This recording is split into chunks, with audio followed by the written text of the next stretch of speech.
নমস্কার বন্ধুরা, আমি সুমনা চলে এসেছি ইয়াকসাম পার্ট 2 ভিডিও নিয়ে।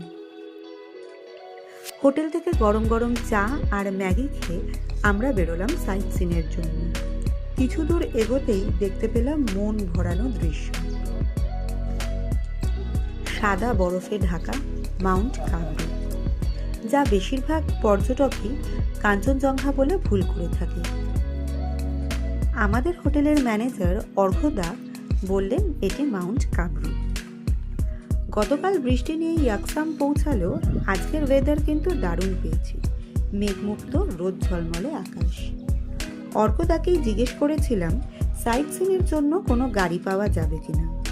অর্কদা বললে যদি পাহাড় ভালোবাসো তাহলে পায়ে হেঁটে ঘুরো, গাড়ির দরকার হবে না, খুবই ছোট্ট একটি জায়গা। অর্কদার কথা মতো আমরাও হাঁটতে হাঁটতে এসে পৌঁছালাম এখানকার বুদ্ধ মন্দিরে। এই বুদ্ধ মন্দিরটি ইয়াকসাম মার্কেটের কাছেই অবস্থিত। চলুন বুদ্ধ মন্দিরটির ভেতরে ঢুকে দেখা যাক।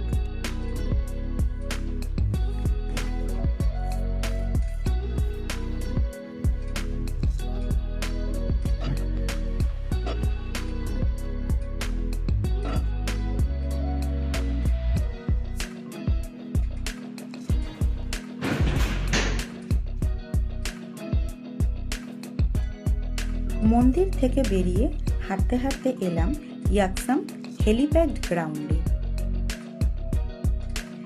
এখানে আসার সময় রাস্তার ধারে চায়ের দোকান থেকে চা খেলাম আর কিছু লোকাল লোকজনদের সাথে আড্ডাও দিলাম।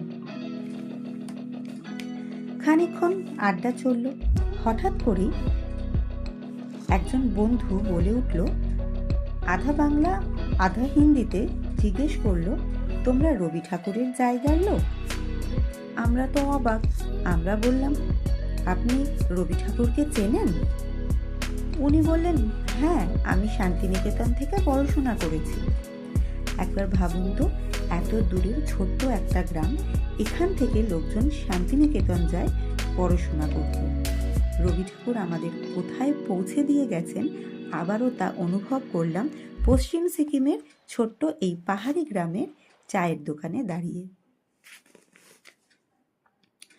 চা খাওয়া শেষ, হেলিপ্যাড থেকে আরেকটু হেঁটে এসে পৌঁছালাম কাঠোক লেক, যা স্থানীয়দের কাছে খুবই পবিত্র। এখানকার প্রবেশ মূল্য 10 টাকা।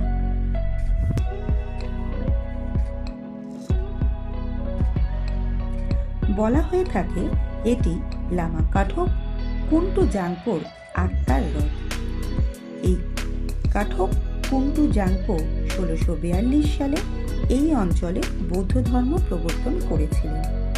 এই লেক স্থানীয় শুদ্ধিকরণ অনুষ্ঠানের জন্য ব্যবহৃত হয়ে থাকে।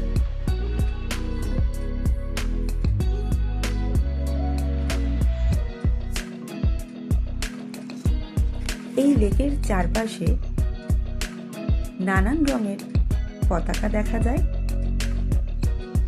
যেগুলোকে বলা হয় প্রেয়ার ফ্ল্যাগ, যা লেকের আধ্যাত্মিক পরিবেশকে উন্নত করে। আমরা কয়েকজন ছাড়া আর কেউই প্রায় নেই বললেই চলে। দু একটা গ্রুপ এসেছে ফটোশুটের জন্য, এর মধ্যে কিছু বিদেশিও আছেন। অদ্ভুত শান্ত একটা জায়গা, ছেড়ে যেতে একদম মন চাইছে না। কিন্তু এবার এখান থেকে বেরিয়ে আমরা যাব কাঞ্চনজঙ্ঘা ন্যাশনাল পার্কের দিকে। এখান থেকে বেশ কয়েকটি ট্রেক করানো হয়। এই ভিডিওটা এই পর্যন্তই থাক, দেখা হচ্ছে পরের ভিডিওতে। যদি আপনাদের এই ভিডিও ভালো লেগে থাকে তাহলে ইচ্ছে ডানাকে সাবস্ক্রাইব করতে ভুলবেন না। নমস্কার।